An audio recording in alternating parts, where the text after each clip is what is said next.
The League of the Genuine is back. The League of the Genuine continues during this Christmas break.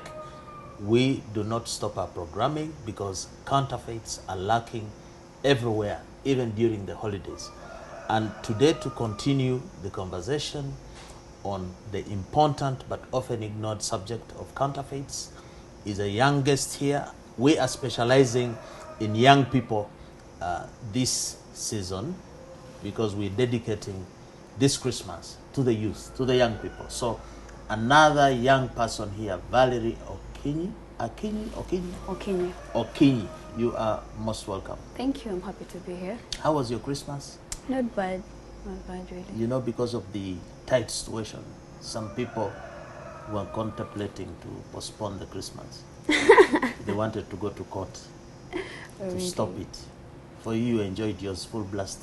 It was okay. I was just sleeping. Didn't really do anything serious.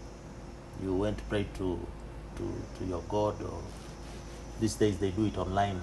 We don't celebrate Christmas, so I was just home. You don't celebrate? Anyway, this is not a religious show. What we want to find out is, does Valerie have something to tell us about counterfeits? But before we start the conversation, these nails, I see a lot of these nails with young ladies. Is it something to counter domestic violence, like you use it like a weapon? Not really. These are just basically Bengali. They're actually fake. They're just clip-ons. They're just put on top of your nails. They are clip-ons? Yeah, they're just added on top of your nails. So what is the idea? The real nail is like unwell and you need to support it?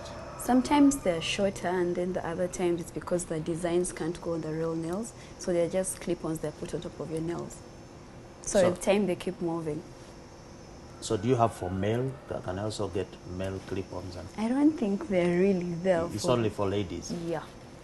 But I thought that the salon industry is there to, they call it what, manicure, pedicure? Manicure and pedicure. It's basically to cut, to shape. Cut, shape, beautify, all that. But so now you're taking the guys of the salon out of business because you just put a clip and... It's still the salon people that do this. They're the ones that install them on the nail, so they still have business. So this one, you're going to wear it for a year? Not really. So when they're put on top of your nails, they keep moving with time. So the more they move, they get uglier, then you remove them. So it depends on how long they take to move. I'm not saying that they are counterfeit. But they are, because they're not your real nails, they're plastic. They just put on your nails. They're basically fake. But you guys are okay with it? Because everybody is moving around with those. Well, it's a generation, so. It's a generation. Talking about your generation is the main subject we shall be dealing with here. But by way of background, you have been in radio, you do commercials on the billboard. I think I saw you on one billboard. Which ones have you done? For the billboards, I've done Club Uganda, the beer. Club beer? Yeah. Okay. Then I've done Cafe Javas. I think they had a campaign on discounts on their foods.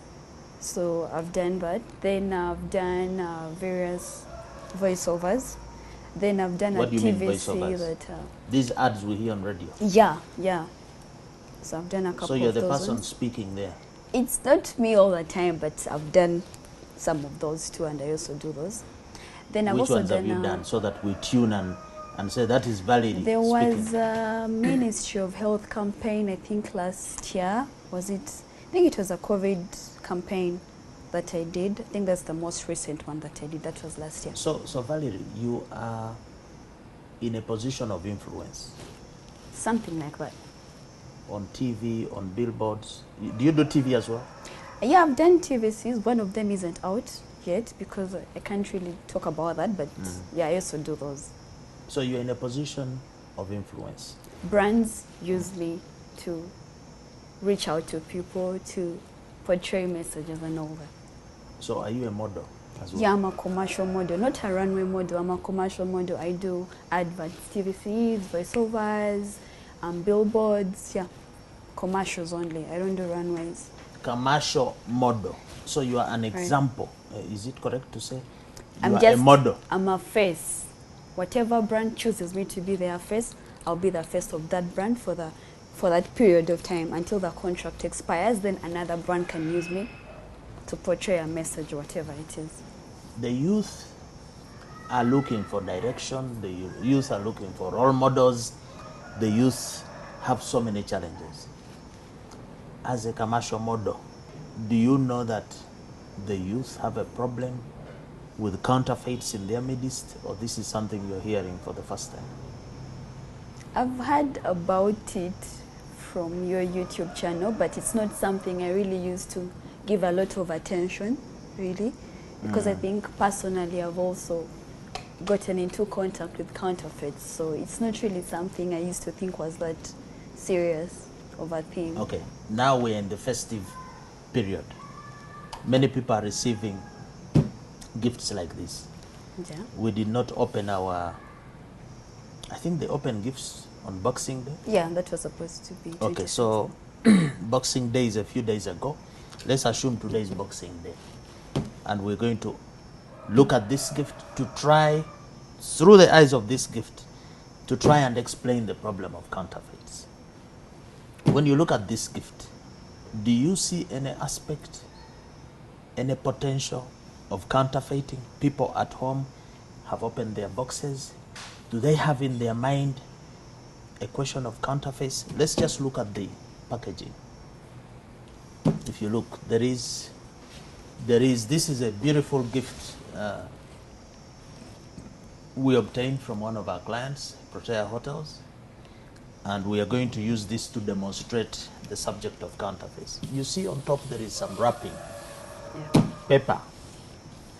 Have you encountered any fake paper, or do you even think paper can be faked?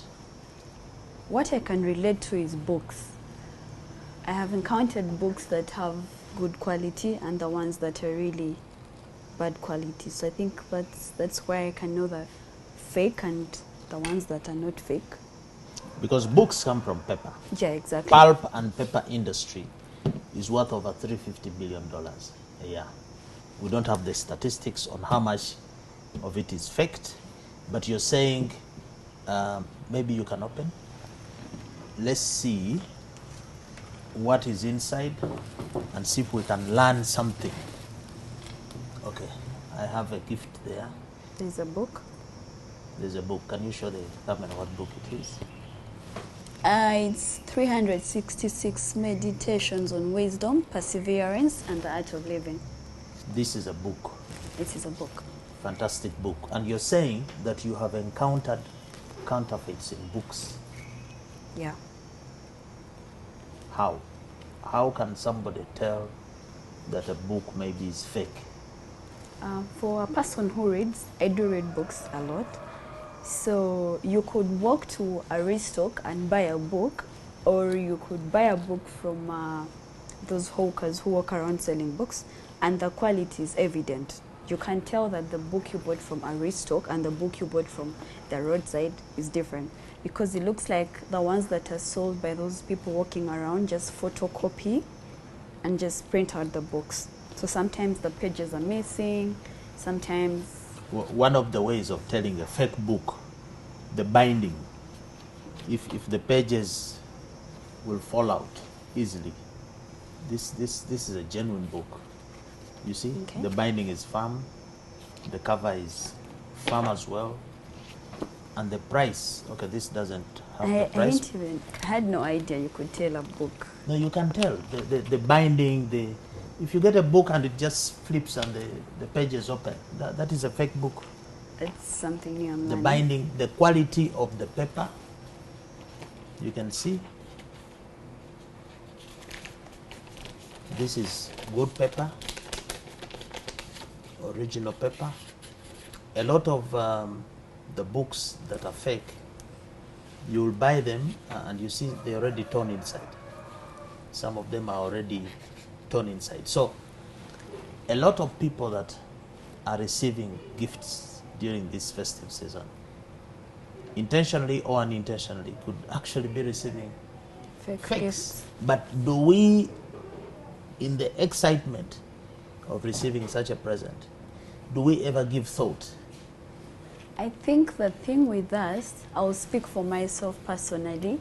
Like, you just taught me something new. I didn't even know you could tell a book that's original and one that isn't. Is we lack awareness. We don't know what's real and what's fake. So even if we received a gift, we wouldn't really tell that it's genuine or it's not, because we don't know the difference, really. We don't know the difference. We don't know the difference between the real and the fake. We can't really tell. So as a commercial model, the youth are busy at home watching you now and saying, okay, what do you want us to do to acquire this knowledge? As a person who has worked with different brands, what I would advise brands to do would be create awareness. Let's say put out campaigns out there that differentiate the genuine and the products that aren't genuine, because I don't even really think people know the difference between real and the fake. So what they could do is put up a campaign or put in the effort to differentiate the products. That would be something that would help. But you out. say you've been working for radio commercials, you've been on billboards. Have you seen brands actually putting effort in helping us to know what is fake and genuine? Have you done any commercial like that? Aside from the influencing world, I have worked with agencies. I've worked with 2 agencies. I've worked with Blue Flamingo, that's a digital agency. It's like the Blue Flamingo. Yeah, it's the biggest digital agency in Uganda. Then I've worked for Fireworks Advertising. It's not the best, but it's among the best marketing agencies. So I've seen brands put in the effort to, how can I say it? To educate us, educate to say, people, exactly. Please, this is our genuine, don't go for this, avoid this. Exactly. The most recent campaign I've seen was earlier this year, Centenary Bank had a campaign, the anti-fraud campaign. Anti-fraud? Yeah, that was the name of the campaign. So they were trying to sensitize, to educate people, to tell people that people are trying to con them. So they were putting out numbers out there. If you don't get a call from this number, it's not the bank. People are trying to con you and all this. And especially during the festive season, everyone is trying to get money for the festive season. So people are trying to use their heads to con people and all that. And I've seen brands really try so hard to put out But don't you think they can do better? Now that you are a representative of brands, we are not getting enough information on the fakes. We're just groping in the dark. There isn't sufficient information. That's true. I agree with you.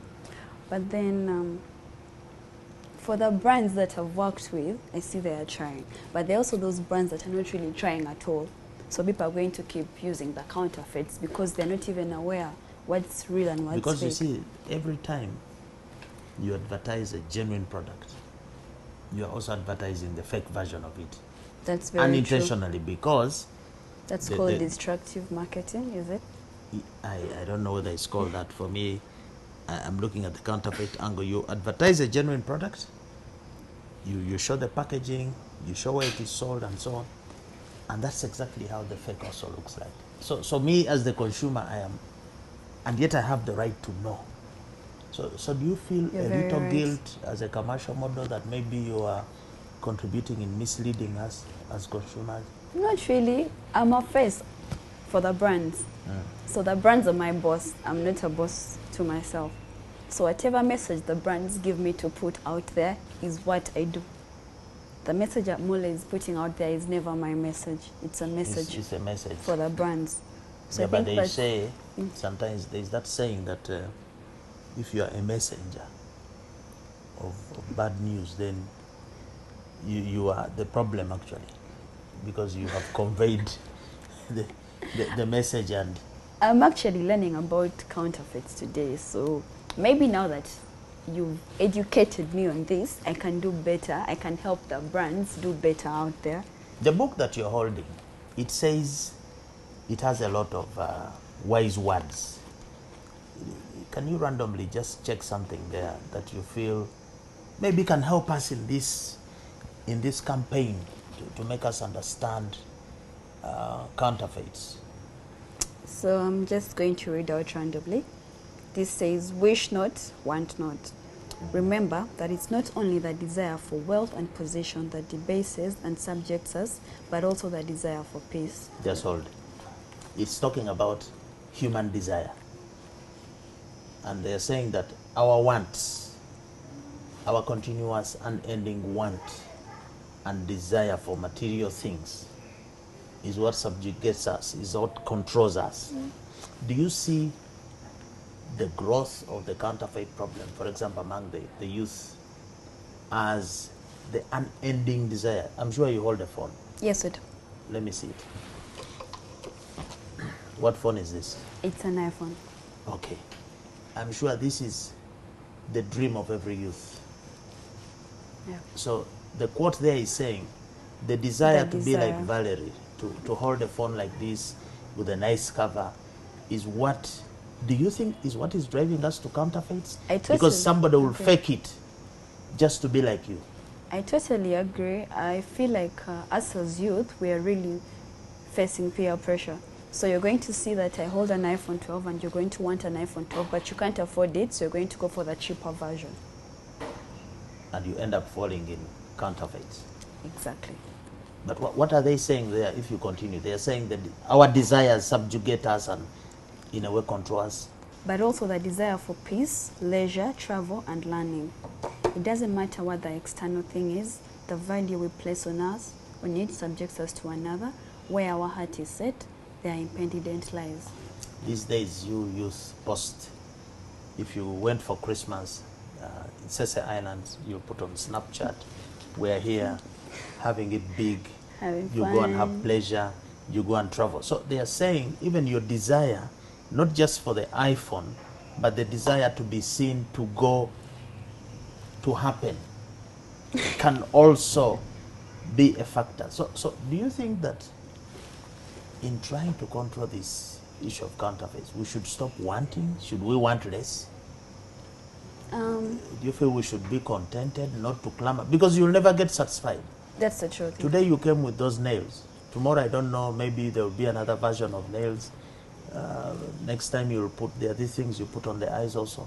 Lashes. Lashes. So the needs never ends. Exactly. It's true. So do you think that controlling counterfeits starts with controlling our greed?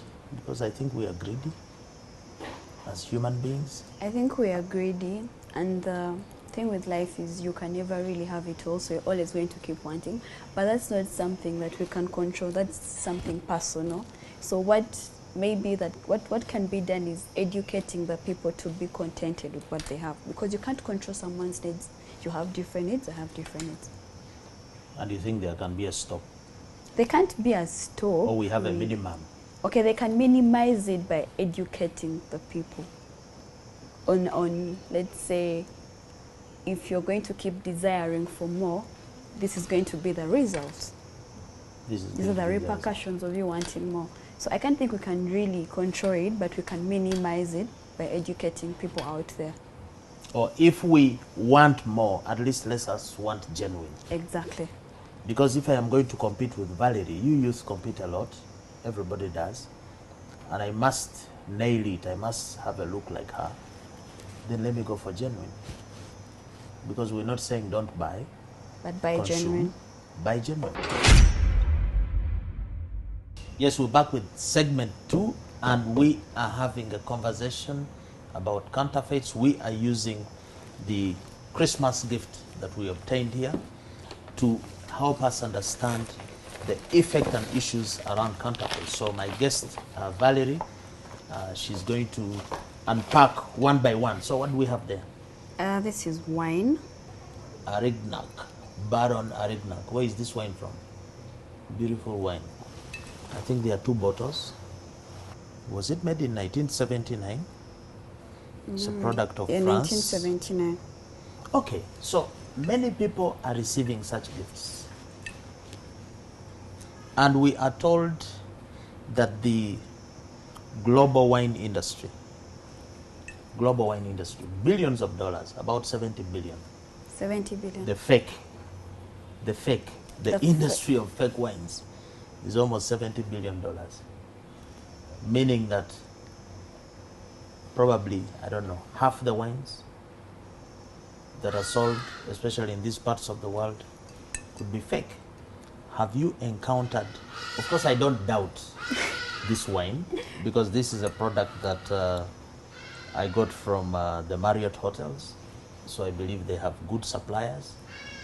But for those who are not lucky, Speaking of fake, last week I was with friends at some hotel. I don't want to mention the name. So they usually take Hennessy, so we ordered for Hennessy. that's a whiskey. And then, yeah, that's I think it's a Cognac. So the next day, they sent me a text. They were complaining that it might have been fake because it gave them a very terrible hangover that they had to cancel all the programs they had for the day and just sleep. They No, felt but I sick. think they took it on an empty stomach. You know, you use That's- also, that's- you don't eat and then you drink. That's something we take on a daily. It's like your body is used to it. So this one time you take it to another place and then you're reactive. I think I have that text. They told me it might have been fake, but I didn't really think that there's fake alcohol, one that isn't fake. So when they sent me that, I didn't really know. You see, Valerie, one of the biggest challenges you youth are facing is alcoholism. Alcohol is a problem. I think many of you want to nurse your frustrations, or many of you want to forget your problems, and of course many of you say you want to be happy, and you are consuming a lot of alcohol, most of which is fake. Don't you think that you need to pay more attention because of the health implications, even the economic implications? Like I said, when my friend sent me that text, I had no idea there was fake alcohol and one that isn't fake. So what I would say is the brands that produce this alcohol should sensitize us on what is fake and what isn't. For example, they could tell us when you buy wine, if it's real wine, it has this label or something like this. So when you're buying it, you can differentiate. Because I think very many youths out there are taking it without even knowing it's fake alcohol. But if we have, now this is imported. So how does the hotel, it just imports? It imports, but if they are educated on how to differentiate the real and the fake, they can know what kind of alcohol to import. It's like when you're buying iPhones, you can know what iPhone is original and what iPhone isn't original. So that's the same thing. Those that know, do know. That's the same thing that brands can do. But don't you think that can only happen if you, the youth, and those people who consume these products, demand for this information? I don't know, quick question. Is there like an organization that's responsible for fake products? Something like UNBS or something like that?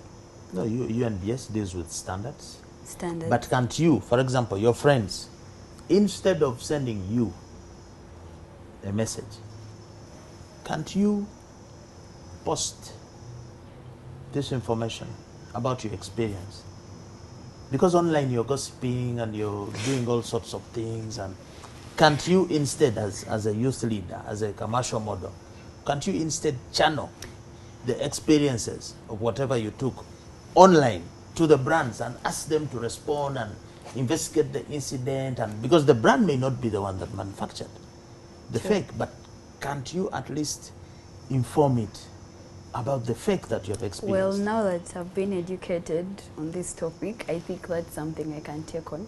I can be an example to the many youths out there and put out our experience so that they get to learn from it.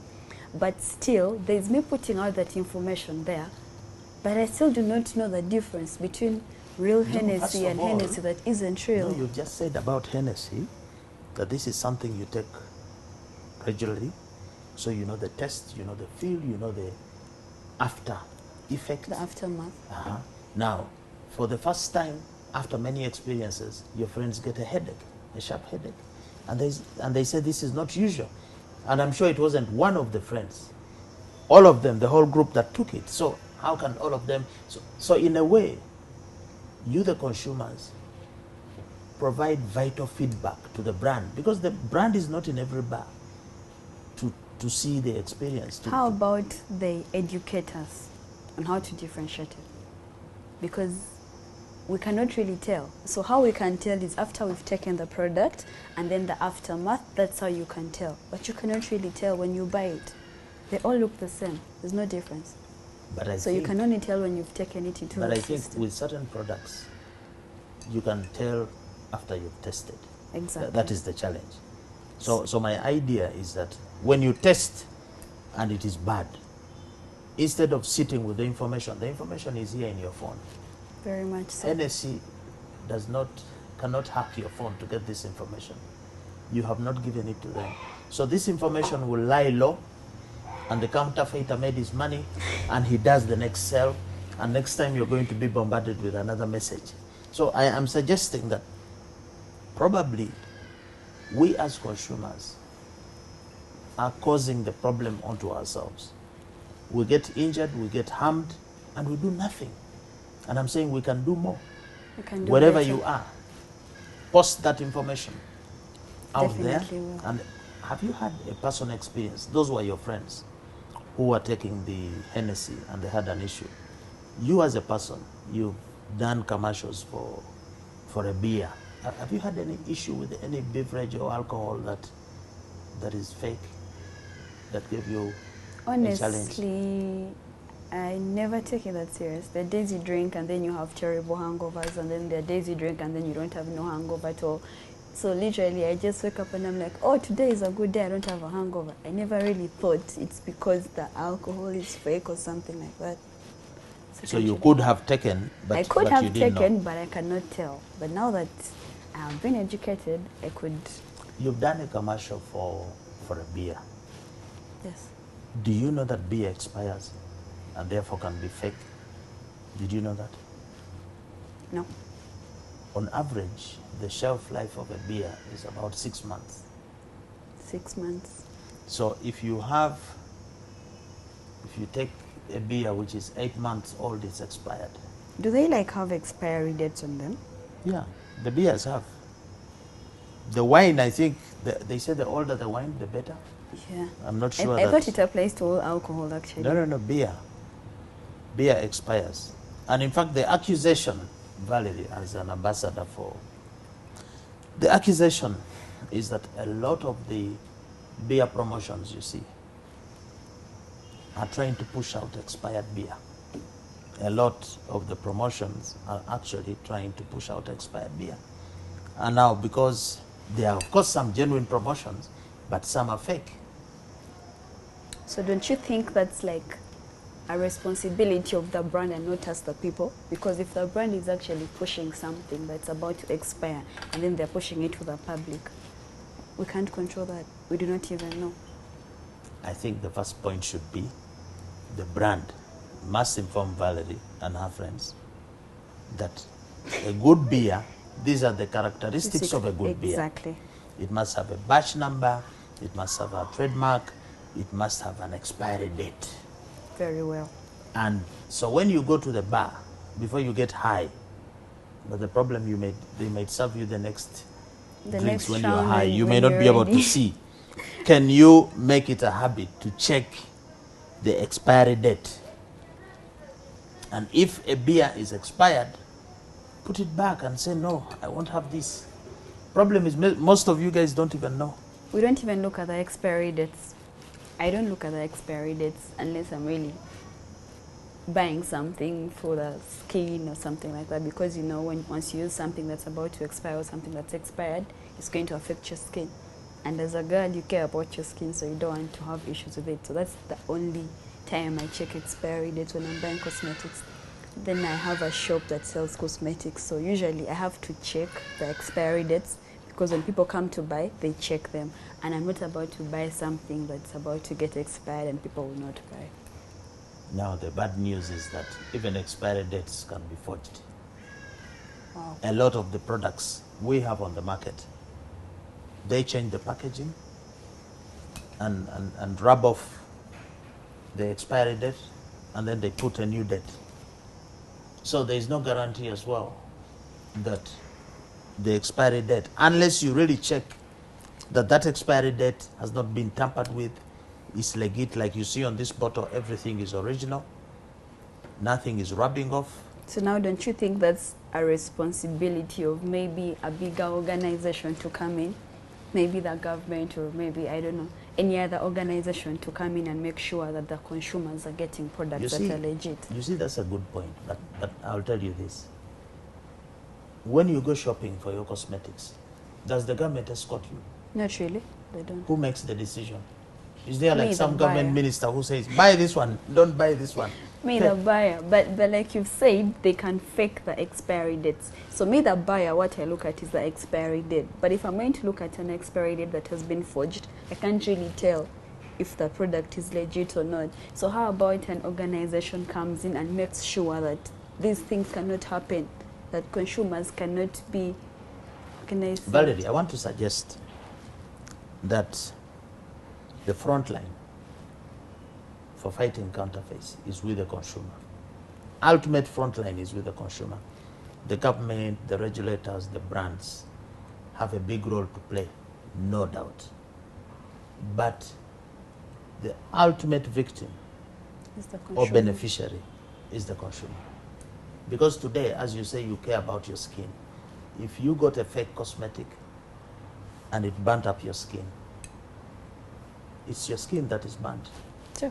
not the And government it will cost skin, me not because now I'll have to buy new products to mend my skin. So it becomes expensive. if you're lucky for to me. mend it. So what we are saying here is that, can we inform the consumer? Can we inform the youth so that when we inform them, we empower them?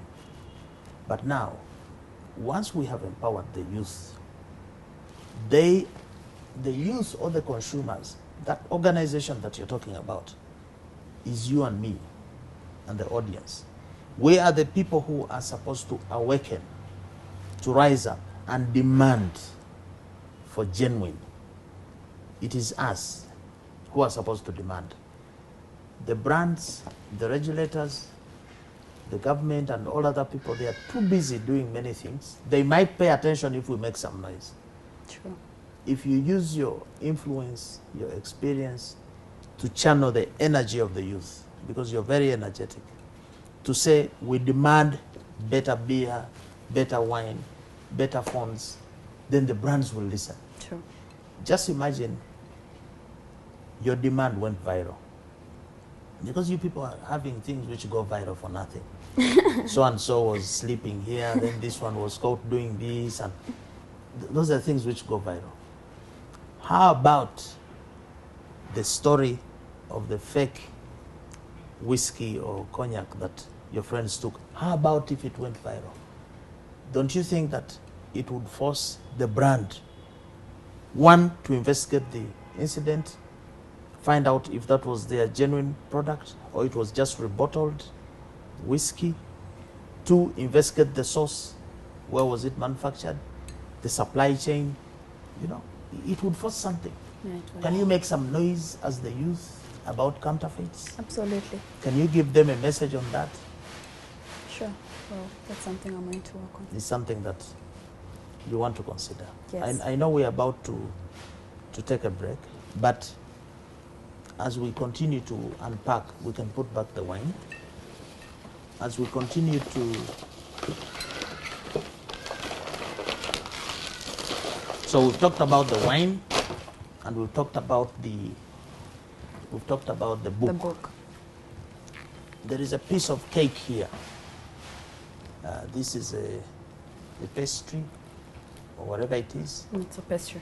I think this is something that we are going to talk about in the next segment. But talking about gifts,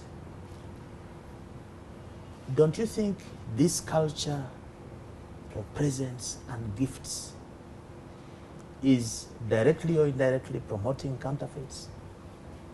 This culture of, oh, I want to, it's a birthday, it's Christmas, it is. Should we change the way we gift? Definitely, because as a receiver, you don't have the power to decide what the person is going to give you. So you're going to receive a counterfeit products. You don't have control over that.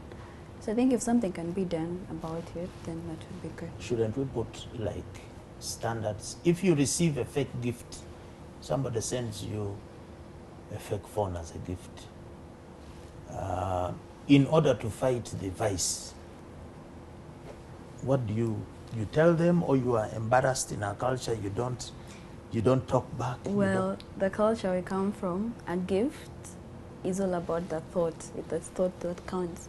So once you receive something that isn't genuine, I don't think I would actually go and tell the person, because that would make them... The thought, what kind of thought? Do we allow counterfeit thoughts?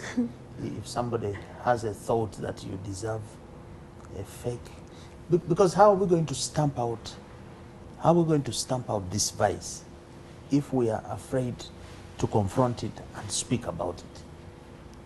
Don't you think in the case of counterfeits, if I sent you a fake gift, you should be modest enough but firm to say thank you so much, but Firm.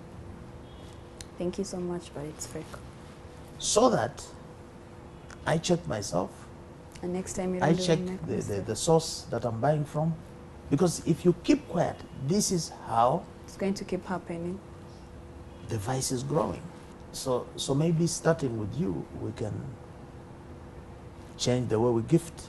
Definitely. Say no to counterfeit gifts this Christmas and the years to come. The third and last segment of the League of the Genuine Conversations, the last show of 2022 as we transit into 2023. Valerie Okinyi. Yes, sir. Okinyi, yes. Valerie is helping us to unpack this box of gifts, a beautiful gift pack that we got from Protea Marriott Hotels. We're so grateful for it. We are lucky that what we have here is legit, Genuine. is genuine, but we would like to use this to demonstrate that you could actually be receiving some fake gifts from your friends or loved ones who may not know that they are giving you fake. Now, Valerie, you're holding, I think that's a cake? Cake. Cake. I don't know how much cake we have eaten during this During this period. season. But if cakes had a representative, they would be telling us the numbers. We eat a lot of pastry, a lot of confectionery, all based on wheat, milk, eggs, sugar, baking soda, all those things are there. Yep. The bad news is that those ingredients are not free from counterfeiting as well. Okay. Have you done any baking? Do you know how to bake, or not. you just consume the finished product? I know how to cook, but I don't know how to bake, honestly. So I usually just buy finished products. But at least you know how to fry an egg, Yeah, definitely. or to boil one. Somebody cracked a joke that the young ladies of these days hate the kitchen so much that if you ask them to go and cook water, they will burn it. I'm different. I love to cook, but I don't know how to bake. I'm sure you've lived around Uganda for some time. Yes. In the last year, we were having a lot of issues. I think at one point there was a story about our eggs being banned by Kenya because they were quality. Low quality? I don't know whether it was quality issues or whatever. Do you have an idea how an egg can be substandard or fake? Does it occur to you that an egg, something that is in a shell, that is manufactured in a factory called a chicken, can also be fake? It's the first time I'm hearing of this. You also heard of a story, I'll explain how, but you also heard of a story of some Chinese, I think, who were caught either plastic eggs or something. You've heard that story as well? I'm not no, not surely. I don't think so. You see, now like eggs. Egg is an animal product. Yeah. Now, animals feed. The product is affected by what they By eat. what they eat. Very true. Okay, so if you give your chicken bad animal feed. They're going to produce bad product. If you eat an egg during the time when the chicken, the layers have just got treatment, maybe some antibiotics or whatever, there is what they call the withdrawal period. During that period, you're not supposed to eat the eggs when the chicken is on treatment. So if you get the eggs will be full of of that medicine. And it's not supposed to be consumed by It's not supposed to people. be consumed. But the challenge we face is that a lot of the poultry farmers in this part of the world, they don't want to lose anything. So those eggs will still be sold. And like you said, you might not be in a position to tell differentiate whether this is from an egg, from a chicken that was sick or not. and laid it when it was sick. And it also goes to the meat. Really? Even the meat quality is affected by what the chicken eats or the drugs that are used on it. And chicken is your favorite accompaniment or whatever you call it in the Yes. when you're going out. That's something we order for the most when you order. You order for chicken and it's rolling. Literally all the time. And you know, there was even a story that some of the pork in the city, the pigs were being fed on HIV drugs and all those things. What? So you youth, you don't see these stories. What are the stories you usually see? Jay-Z and Beyonce have gone. What are the things you follow as youth? I that think interest you? mostly entertainment, music, fashion. So we never get to see what happens in the world out there. We don't watch news, we don't read newspapers. The only information we get is on our phones and the Fashion. people we follow. So you'll watch Kardashian. Yeah, and see. I would choose watching Kardashians over watching news at 9 p.m. So, for example, if there was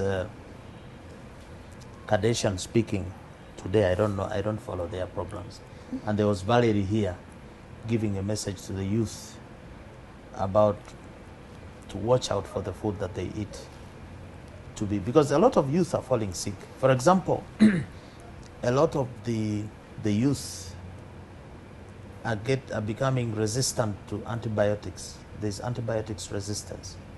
What causes that? Which is caused by what you're eating. If you're going to eat, if you're going to take milk, which has residues of antibiotics, you're going to eat chicken. So it's a medicine that gets into your system. So when you actually fall sick and they put you on antibiotics, you don't respond. Really? It's coming from the food. A lot of it comes from the food that we eat. Wow. So you see, you have a big obligation, because you need to be safe yourselves. You need to be safe. Health So is this looks paramount. innocent. This is from a good source, but a lot of, I don't know how many bakeries we have, and Wow. a lot of the wheat that we use around, some of it has banned substances, bromide, that is an oxidation agent that makes it big. Some of those things are banned. Some of the wheat is expired. I see. So big challenge. You need to get a lot of. I think there's also a lot of sensitization that needs to be done, because the youth don't really know about all this. Like, I should be hearing some of these things for the first time. So Yeah, but maybe you need to reorient your minds. and focus on the more important from fashion, things. from entertainment. Can you go to club when you're sick? If you ate something bad, and No. so meaning that as a key condition for you to be able to go to club and party, you must be healthy. Healthy. Okay. Yeah. So what is the number one thing that promotes your health? What you eat. What you eat. So can we have a message out to the youth now saying we need to, it is trendy, it is fashionable to eat genuine, to watch what you eat.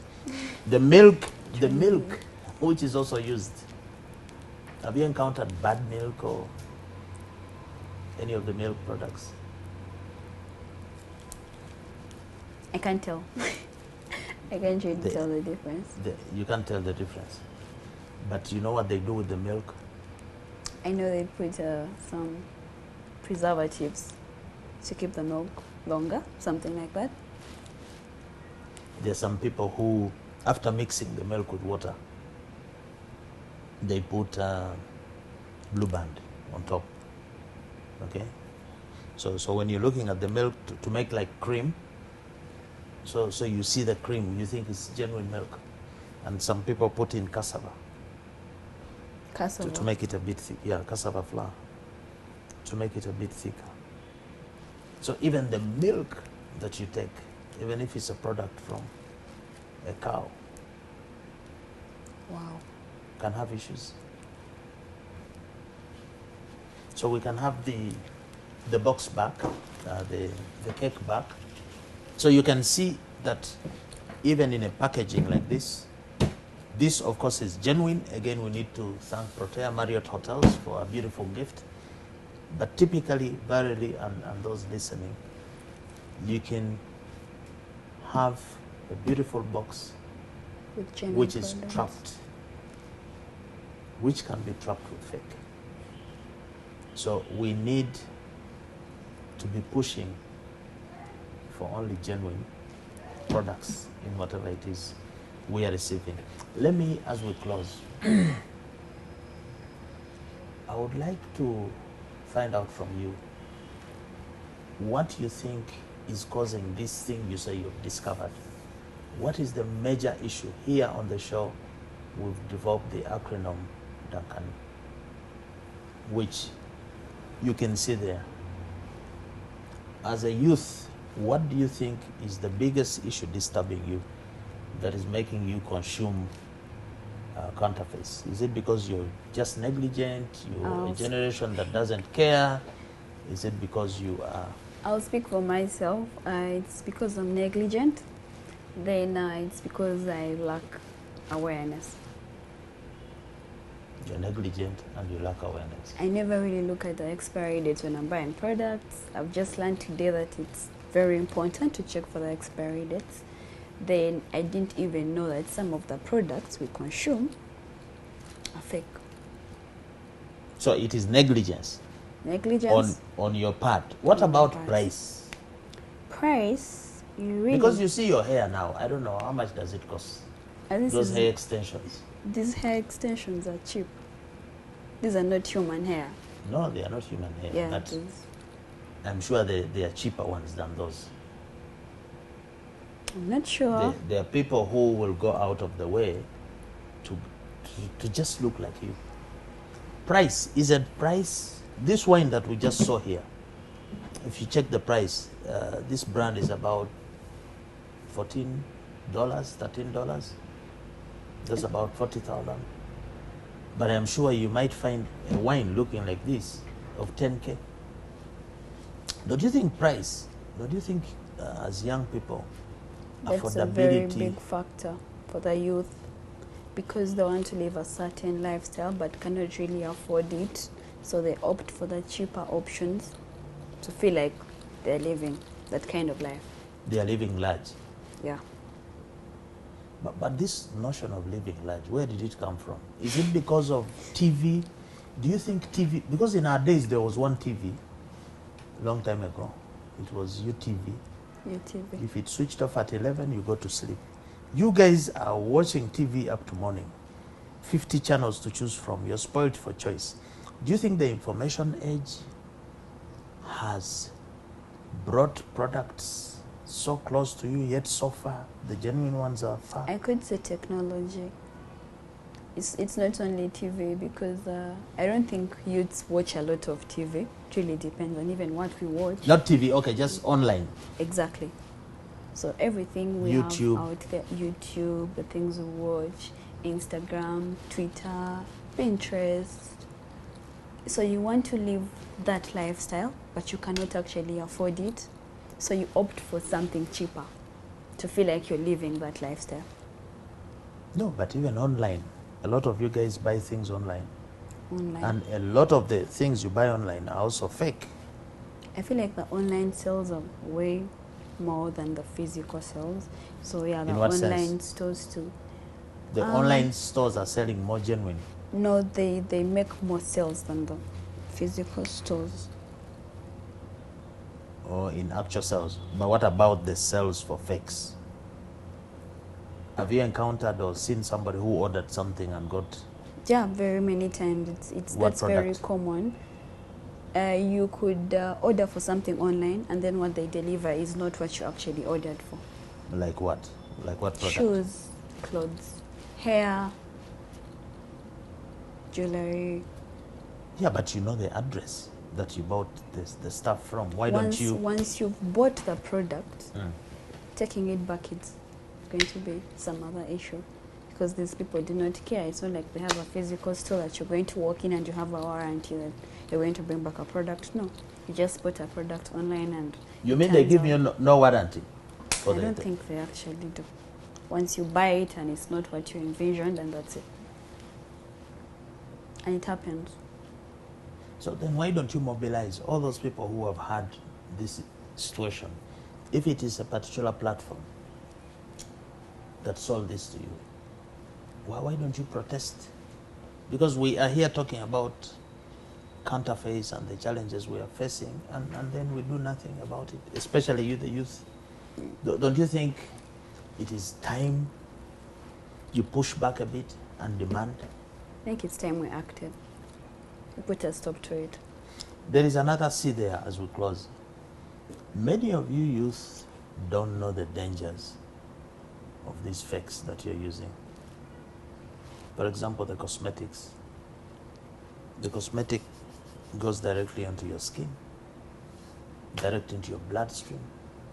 So if you're using a fake cosmetic with heavy metals, with parabens, they get into your system, and a lot of the diseases we see come through there. So don't you think you don't know that counterfeits are dangerous? That's exactly what I mentioned earlier. We lack the awareness. We do not know that if we opt for something cheaper, this is what is going to happen to us. If you bought a cosmetic that's cheaper because you can't afford the original that's more expensive, these are the repercussions. So we just need to be sensitized and educated on the repercussions so that we can be able to put away with the fake products. Your New Year message? My New Year message is, I think a lot has to be done to educate the youths on the repercussions of using fake products. Because at the end of the day, it's more expensive. You opt for something cheaper and then you end up spending more in hospital or something like that. And the brands? The brands, your message to them? My message to the brands is they should put up campaigns to educate people on the real products and the fake products. And with the parents who do the shopping and bring stuff? With the parents, who want to buy cheap. There's a saying that says charity begins at home. So if we are taught from home to use genuine products, we're going to move out of our homes and we'll keep up the same. Are you accusing us of the parents of to buying a point, fake? Yes, because if I come from a family or background that buys fake products, I have to unlearn that and learn the new normal that you actually have to buy genuine products. So I think they also play a very big role in this. In stopping this vice. We need to stop here. That was Valerie Okinyi. Valerie, thank you so much for coming at a short notice. You've given us a good year ender. We are trying to push the message as much as possible. Thank you for having me. To the me. young people. And I think you've had it loud and clear. We've had a demonstration here using a gift pack. Anyone can receive a genuine or a fake pack, but can you start paying attention to what it is you're sending to your loved ones or what it is that you are receiving, because a lot of counterfeits are moving between homes, between places during this time. We would like to sign off for 2022 by wishing you a happy new year. Until next year, we sign off by asking you not to be fake, to always buy genuine, and please Don't forget to subscribe if you like what we are doing. Don't forget to share. Don't forget to put the notification bell. We promise to continue our programming, to give you information, to remain safe, even in the new year.